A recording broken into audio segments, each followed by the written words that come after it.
Hello everybody, how are you all doing today, baby whales? Let me just take off my sweater here. Alright, hello baby whales. Oh, oh, it's Mama Whale. I'm calling out to all the baby whales. How's it going today? I'm just kidding, guys. This joke is never gonna get old. You guys are gonna be baby whales, and I'm gonna call you guys that from now on. It's kind of like little Lady Gaga, right? Lady Gaga, she calls all of her fans little monsters, so I'm gonna call you guys baby whales and mini dolphins from now on, okay? So you guys can figure out which ones you are. But I think that baby whale is a really cute name, you know. It's like a really affectionate, it's super affectionate term, so don't take it condescendingly, okay guys? You're gonna be called that from now on. So congratulations to everybody who got slaughtered in the market, including me today. Okay, so you guys have to be able to laugh it off, okay? Because in this video, we're also gonna talk about the mentality of a champion and of a winner, right? I want you guys to know that I took a loss today, guys. I took like a major loss. It was like $140. And to me as a scalper, that's a big loss, right? It's a really big loss. Like, you know, usually I cut my losses well before that. We're talking like 1 or 2%, and I'm out of there. But today I kind of hung on strong for a little bit. I'm like, oh no, I'm down 100. But that's nothing, because this morning I was up 500. Yesterday I was up like 1,700. The day before I was up 6,000. So like, what's $150 in one day? You guys need to understand that, and I really want to emphasize strongly that we win some and we lose some. And that is the most important thing we have to acknowledge as a trader, that there are winners and there are losers. And the most important thing is winning over time. We have to make sure that we focus on the long haul. We don't lose sight of the beginnings. Sorry, my friend's messaging me, and he's like, oh no, bear market for next week. I'm like, I'm not gonna reply to him yet. He's probably gonna end up like doing something really stupid. But I completely forgot what I was talking about. But yeah, I was saying we have to look at the long haul, and you have to figure out what kind of trader are you, right? Are you a swing trader? Are you a day trader? Are you a holder, right? But you can't be both, guys.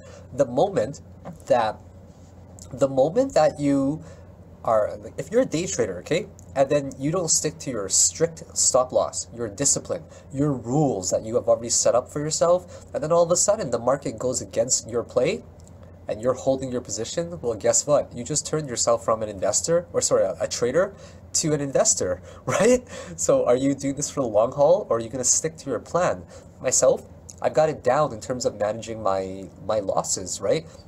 I just make sure that I focus a lot on risk management. I have to take a look at this as well, because I don't know what I'm doing. I don't know what I'm going to be doing in terms of my play for right here. So I'm going to be keeping an eye on this. But first of all, let's do an Elliott wave count from a different perspective, all right? We're going to count it from a different perspective, and I want to explain to you guys why we're having some resistances right here, why we are having lots of issues breaking down, and what are some of the possible plays. Now, we don't need to focus on making the right call. What we should focus on is perhaps reacting to the conditions as it happens, so we can know what to expect. If we plan for failure, then it allows us to succeed, right? If we make sure that we look at every single possible path, then are there any surprises when they happen? No. If you're biased and you only stick to one specific position and you cannot accept a different view or perspective, then unfortunately, what'll end up happening is you'll be biased and you can't change your mind. And when you can't change your mind, it doesn't allow you to react to new things happening. So what I specifically focus on is looking at it from every single scenario. This way, I know exactly what I can come to expect if that happens. So we have to expect the unexpected as a trader. And personally myself, I'm a very reactive trader. It's not the best way to trade. It's not the worst way to trade. There is no best way to trade or worst way to trade. There's no one method that's better than another, guys. If there was the best method out, everybody would be doing the exact same thing, right? So it just comes down to what kind of person we are and how we choose to trade. So I apologize, guys. I was tweeting call by call, play by play on Twitter today, and I got it so wrong. But you know what? I don't care, guys, because I've got the attitude of a winner and a champion. You know how I prove it? I prove it through my consistent winnings every day. I challenge you guys to see me have a down day. I have not had a down day in a very long time because I work extremely hard, right? And I take so many trades throughout the day. We're talking 20, we're talking 30, we're talking 40, we're talking 50. It's hard for me to have a down day because that would imply that I have to lose over 50% of the trades for the day. And because of my method that I've chosen to master, to focus on highly, to keep refining over time, I've made a winning strategy. I've created a winning strategy that I'm very confident about sharing, to the point where I'm making a social media to try to help people, right? And that's why I am here. I'm not here to make the right call for you. I'm not here to fish for you. What I am here for is to show you guys a very transparent side of trading that makes you realize that, hey, nobody's perfect. Nobody is going to be the best at what they do, right? There's always going to be someone better. And if you think for a moment that you are the best at what you do, you will never, ever grow as a person, as an individual, as a trader. Therefore, it is up to us to understand that we win some and we lose some. And when we lose some, big whoop-diddy-do, guys. If you lost a trade today, you have to ask yourself many questions. Was I ready to even take this trade? Did I play too much? Did I follow someone blindly, like a third-party person blindly? Am I ready to accept the fact that I can only hold myself accountable and that nobody else makes the decisions for me? That is really critical to understand, that nobody, guys, is making you do anything, okay? These are your own choices as well. So as much as I used to care a lot about making the wrong call, I don't anymore. Because as much as I would like to be consistently profitable over time by getting every call right, that's just not realistic, guys, okay? It is not realistic. I tweet my losses, I tweet my wins, and I talk about it as openly as I can because I want you guys to adopt that mentality as well. It's not an easy mentality to adopt, trust me. It's not a matter of just, it clicks like that. You have to practice these things over and over and over and over again until it becomes second nature for you to realize that losses are a natural part of the game, and you will no doubt be wrong. If you walk into this market and you think that you're going to win every single trade, guys, give it 3 months, okay? The market is going to humble you in such an incredible way and so fast that you will feel humbled, okay? You're going to eat a massive piece of that pie, and I hope it tastes good. And I'm not talking about the American pie kind, okay? So please accept that, guys, that if you think you're going to win every single trade, don't trade, really, okay?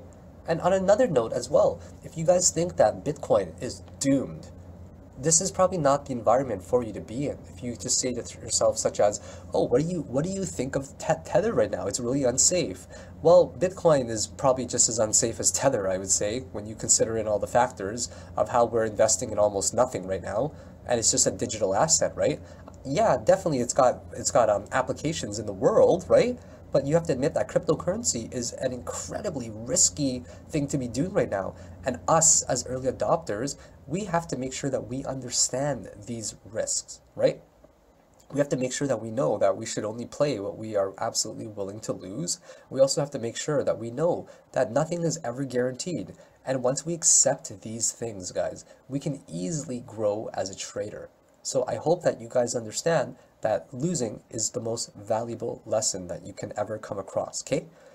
If you guys don't ever lose, you'll never win. If you don't know how to win, if you don't know how to lose, how can you be a winner, right? Does that make sense to you guys at all? You need to know how to be a really good loser in this game to learn from your valuable mistakes. And over time, what will happen is you will replace that fear, that emotion, that greed with nothing but well thought out rationalization and logical processes. And that is what it's going to allow you to thrive as a trader. And risk management, guys. That is what factors out all of the emotions in trading. Risk management. You don't need to worry about emotions if you just stick to numbers all day, okay? And I know that myself, I stick to it a lot. It is my favorite thing to focus on because I firmly, firmly believe that it can change the way we trade and manage our money, especially. I gotta go to a lower time frame to see what is going on right now with this. Looks like there's so much pressure to come down right now, guys. 1, 2, 3, 4, and we're gonna get another fifth one down to over here. Yeah. So I'm going to do my Elliott wave count. Let's go to daily chart first of all, okay? Now, how are we going to see this? Let me just change this to a log scale here. That's a little bit better. Now, we can see this as many things. We can see this as a 1, 2, right? Or we can see this as 1, 2, and then 3, 4. But the way I've been seeing it lately is I just want to give you guys a quick example of that. There we go. I don't want it to be in log. That's good. Okay, perfect. So the way I'm seeing this is definitely 1, 2 right now. And I'm just going to draw that in here. 1 and 2. Just like that. Well, we're down to $800 again, guys, or $8,000. Let's see what's going on in the very short term here.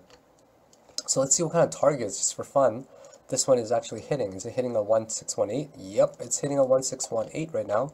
It's a pretty strong downtrend for this particular wave right here. This is basically A, B, and we're going to probably get another touch right down over here at the 78.65 range before we most likely do a correction for all of this up here, I'm hoping.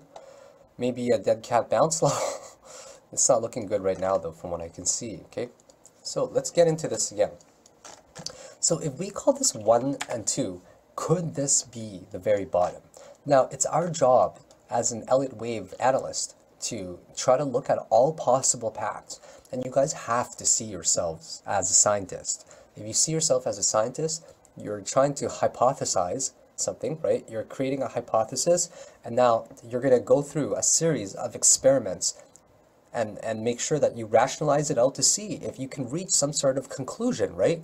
You're going to take in all this data and you're going to factor out all the things that are invalid and see what sticks. What is going to be true, and how can we make sense of all this mumble jumble right now? And Elliott Wave basically states this for the people that are new to my channel. Welcome.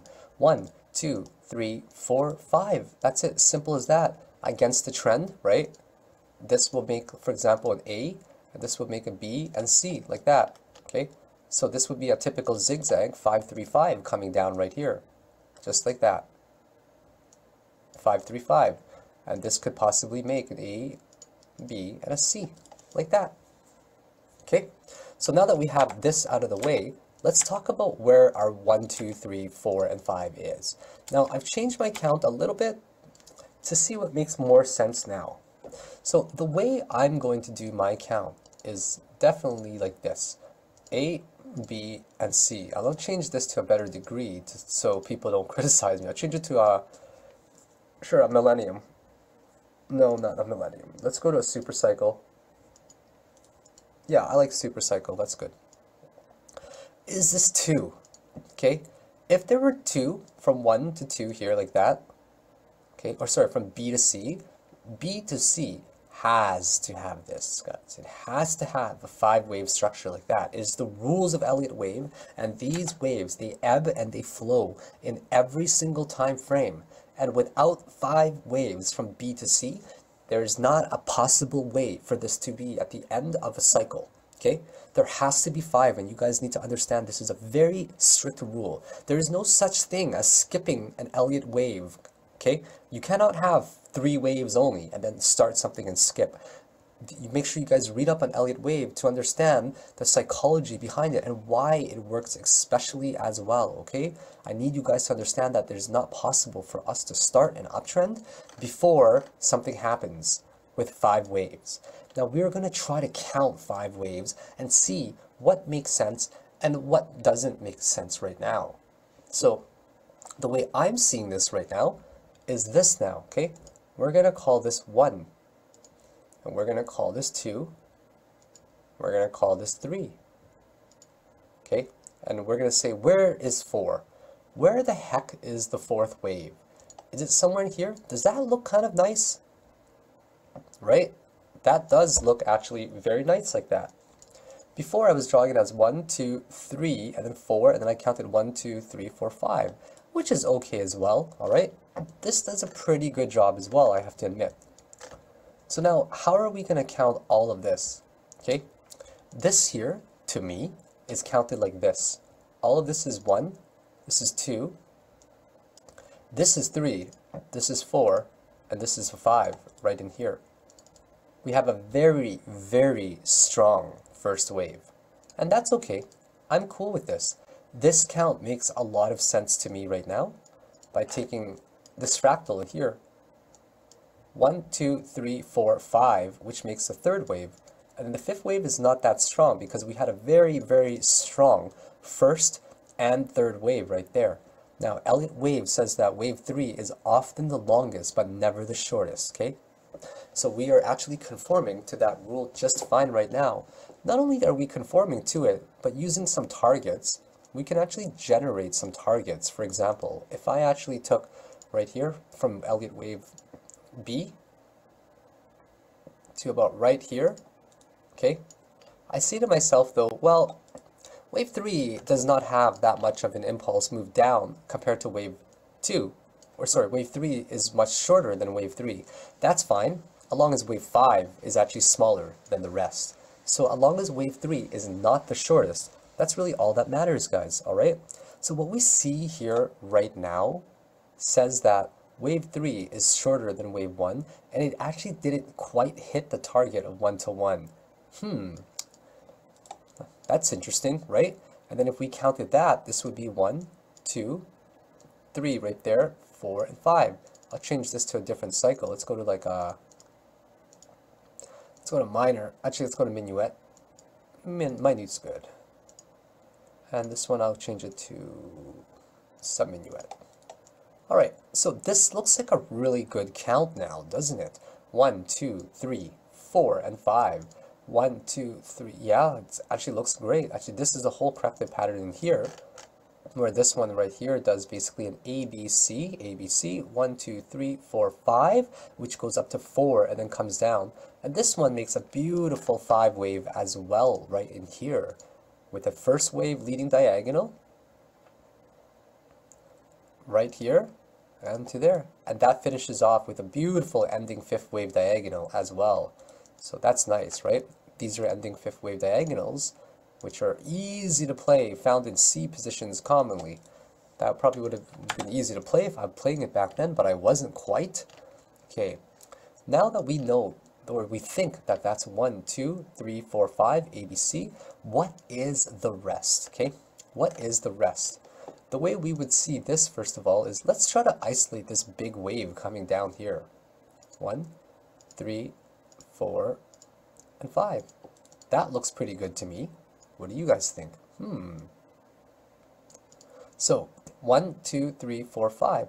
Does that mean that this right here is 1, and that's 2, and this is 3, and there's a 4 somewhere? Is that, oh, sorry. I didn't mean to say that. So this is 1 right there, and that's 2, okay? And this is 3, right? This is 4 and 5. I think I'm drawing this one right here wrong. Hold on, 1, 2, 3. 1, 2, 3, 4, 5. Okay, I'm actually going to delete this because I think I'm drawing it wrong right here. Let's draw a little bit better here. 1, 2, 3, 4, and 5. There we go. Now it looks really good to me. Okay, super good to me, where this is 1, 2, 3, 4, and 5. Let me draw in the zigzags for here, actually. It should show a lot better. What do you guys think now of this count here? So this is 1, 2, 3, 4, and 5. Just like this. Now, we try to take our Elliott wave for each one, right? And we see that this one, hey, we say to ourselves, this one retraced a really good amount. It retraced all the way to 618, higher than that region. So we can say to ourselves, well, we know this one will probably retrace a lot less than that, since the other one retraced a lot already. So we take this and assume a dead cat bounce, and we say, hey, it actually did bounce right off of the 382 level. I'll actually put the other level in here as well, just so you guys see it. There we go, right there. So it surpassed the 236 level, right? That's a pretty good sign. Now, what we want to do, now that I firmly believe that this is the count right here, but 2 is down over here somewhere, of course, and C is down over here. Now, we're making our way to 4, guys. We're going to follow some Elliott wave rules that goes something like this. It states that wave 4 is often the longest, but never the shortest. Or sorry, wave 3 is longest, not the shortest. And that one we've already satisfied, okay? I just want to make sure you guys understand that. Now, the next one that we're going to try to satisfy is wave 4 does not retrace into the wave 1 territory by more than a wick on a daily time frame. So I'm going to take my call at about 92.35 there, just like that. So that is one major resistance, okay? If this was wave 1, 2, 3, 4, and 5, 4 will not surpass there and just break out, because it just doesn't work, guys. You guys can test it on anything you like and you'll see what I mean, as long as you're doing a proper count, okay? So I got a lot of things right and wrong in here as well. This is making a really ugly correction right now, okay? This is not the ideal pattern that we want to play. In fact, it's pretty bearish, but you know, if you look at, for example, something like here, just as an example, right? This one was similar pattern. Look, similar pattern. Take a look. Kind of a descending triangle, or ascending triangle rather, depending on how you look at it, right? What about this one, guys? Is it also a descending or ascending triangle? Tell me. What do you think this is? Is it an ascending triangle? If that other one was pretty much happened where it broke out, okay? So look, so this one right here, it did it and it broke up. Why am I not to assume that there's a possibility for this to break up as well? Definitely a possibility to break out on there as well. It's just a matter of being extremely patient, folks. Now, there's no guarantee that it will break up out there, okay? Make sure we note that already. But what I would like to bring up are two major key things, and you guys have to remember this. This is crucial to your development as a Fibonacci user. Okay. You take Fibonacci for wave 2 only for wave 1. You take Fibonacci of wave 3 or 4 of only wave 3. Now you take Fibonacci of the whole thing once you are finished 5. If you take Fibonacci of only wave 5, you guys will get into so much trouble. You will have no idea how much pain it's going to cause you and how much money it's going to cost you. So once again, you take Fibonacci for the whole 5 waves, okay? That's how you do it when all 5 of them are counted. When I was a newer trader, guys, I used to do what exactly I told you not to do right now. And it was so disastrous, and I wish somebody told me back then, and now I'm telling you guys, okay? So now, we do this. We take our Fibonacci of all of this right here. And do you guys know what it's going to reach? Yowzers. Dead cat bounce level. Dead on, right? Literally dead on. So where did I do it from again? I'm just trying to get the exact point. Right there. Top of the wick. Top of the wick to the exact bottom right here. Right there. And we can get ourselves a dead cat bounce level pretty much. Not even quite there yet, actually. Almost there. Interesting, isn't it? Now we ask ourselves, well, how much did this one retrace right here, okay? The first one that we noticed retraced probably dead cat bounce level. Actually higher than that, higher than 382. So if it was a very bullish market, guys, what would end up happening is we'll end up retracing a very decent amount, right? A super decent amount. And for all the aggressive players out there, longer term, that would have been a really good short position for them if they were that aggressive. And maybe more conservative players would probably target somewhere up there. So this is not off the table yet. It's still very much so on the table. It really is. It's just a matter of learning what this could possibly be doing. And we don't really know at all what the heck this could be doing, guys. Oh, I got a yawn, excuse me. I mean, one really crappy way to look at this is, I guess you can call this as a retracement here, right? This one retraced 236 level and then it ends up breaking upwards. I mean, is that even possible when we think of it that way? I don't know. But what I do know is that this actually reached the 382 Fibonacci region already. And now, guys, this is some major tests. So we draw our trend line. Sorry if I'm moving the screen a lot. I draw my major trend line right here like that, and I do see it supporting thus far, but I do see it rejecting as well with a huge rejection candle that goes through the 55 EMA. So now I wonder to myself, oh, are you getting worried, or is this an actual confirmation of the downtrend? I really don't know yet. Until we break this specific moment or bounce off of it, then I'll know a little bit better about the general trend of everything going on. Okay? So, sorry, give me 1 second here. Okay, I'm good. So anyways, so now we're wondering if it breaks out of here, is this even a possible target right up there? And we're talking about a target of about 95.25. So don't discount these fib levels, okay? These fib levels are really important to understand. But of course, we could get up to those ranges if we're actually breaking through the wave around this resistance right here. This is going to act as a major resistance, guys. And you have to make sure that you understand that, right? You have to make sure you completely understand that this is a major support that's now with resistance. And we simply don't know if it's going to break up or down yet. So the play right now is to watch. Are we going to break this right here, above here? If it is, great. Then we go long on it. But if it goes further down than there, then we're probably going to end up continuing the bearish market.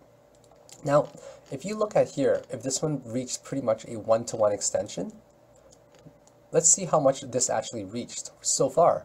Let's take it from here to about right here. And what we'll notice is that it reached about a one-to-one extension already, okay? Not too shabby. Now we're going to ask ourselves, where's the 618 extension level?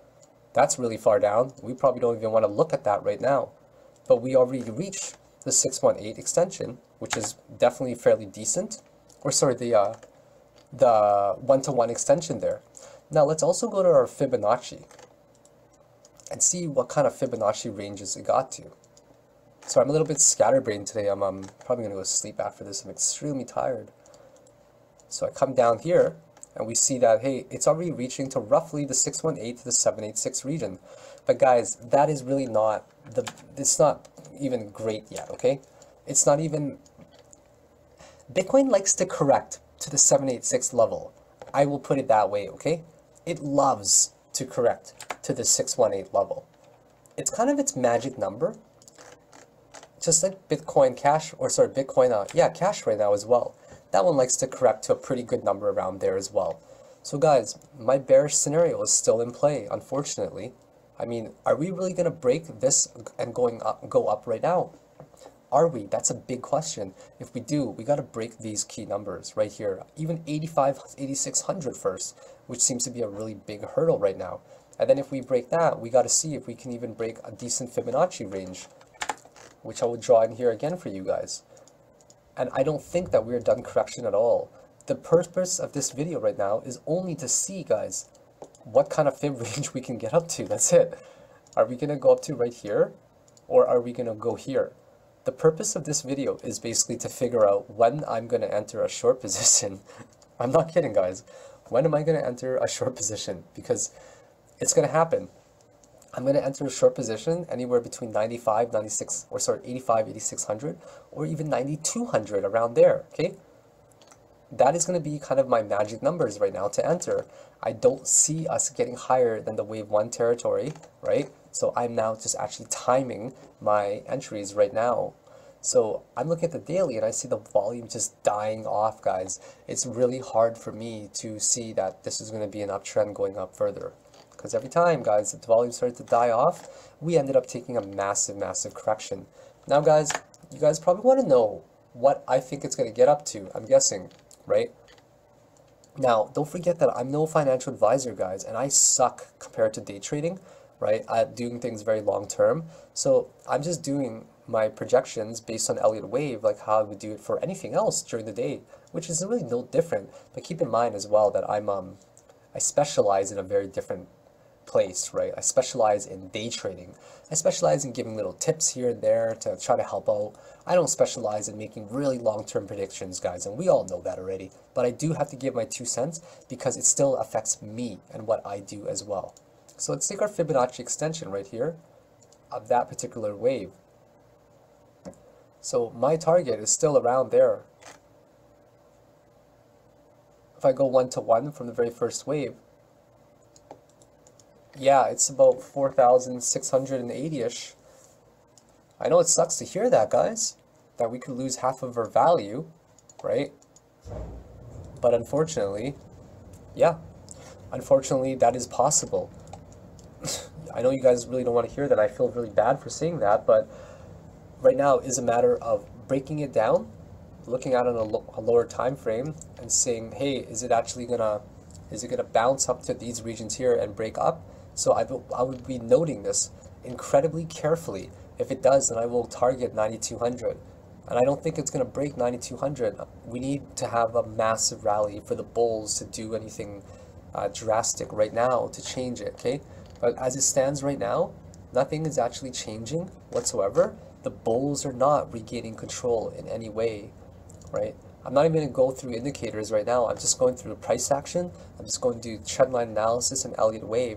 And this is the ugliest structure that I've seen, guys, for an impulse wave in a long time. It just got completely messed up. The count itself is really hard. I've debated many different alternatives as well publicly, and I cannot deduce it for the life of me of which one's accurate.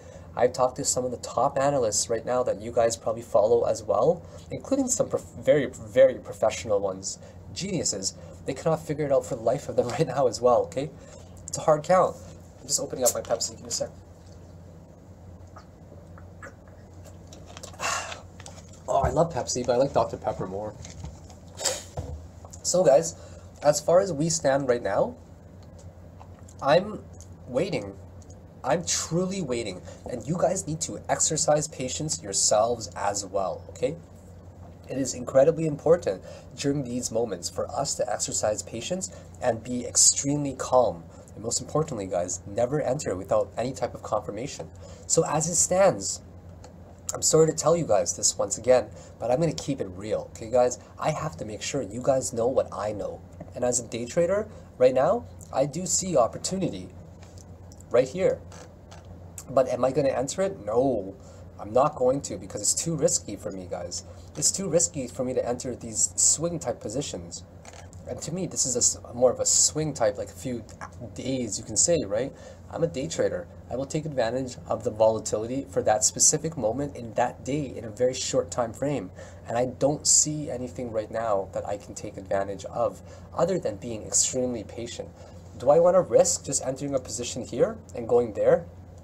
Me? No. But everyone's risk is different, right? Maybe you guys can take the pain. Maybe you guys can do a lot better than me. I got stopped out today already. I mentioned at $150. I don't like it, but I'm used to losing all the time, right? Excuse me. I feel a little bit uneasy in the market because everyone is as well. And the Elliott wave count, it really throws me off and it discourages me from trading. So what is my best play? My best play for myself, ladies and gentlemen, is just waiting. Literally, just absolutely waiting to see if it's going to break out to over here. And if it does, then I'll be more interested because then we can break up or down. I just want a definitive confirmation of a trend so we can start a new one very soon.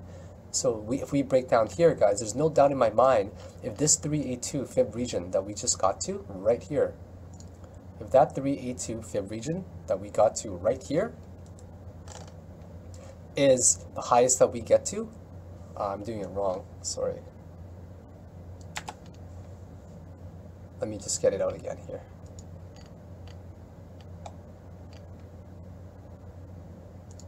There we go. Right here, the fib level 382-ish is the highest we're going to get to. Is that it? Well, then I'm going to end up shorting it. If it goes a little bit higher, up to here, I'm going to short it again because I firmly believe that we still have one more wave coming down. So yeah, so these are my quick thoughts on it. I thought I'd share it. If you guys like these videos, make sure you like, subscribe, and share all the material as well. And if you guys especially liked it and it has helped you in some way or another, please be sure to upvote it on Steemit.